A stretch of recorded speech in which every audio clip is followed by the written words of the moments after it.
ওম শান্তি। আজি 17 ফেব্ৰুৱাৰী 2025 বাপদাদাৰ অব্যক্ত সংকেত হৈছে সৰ্বসম্বন্ধ সৰ্বৰস এজনৰ পৰা লোৱা সকলেই একান্ত প্ৰিয় হ'ব পাৰে। যেতিয়া এজনৰ দ্বাৰা সৰ্বৰসপ্ৰাপ্ত হ'ব পাৰে তেন্তে অনেকৰ ফালে যোৱাৰ আৱশ্যকতাই বা কি?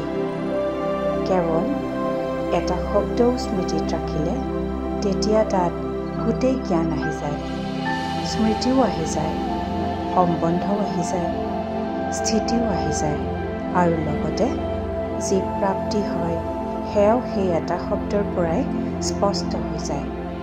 এজনৰ স্মৃতি, স্থিতি, একৰস আৰু গোটেই জ্ঞানো এজনৰ স্মৃতিৰেই পোৱা যায়। প্ৰাপ্তিও যি হয় সেয়াও একৰস হৈ থাকে। ওম শান্তি।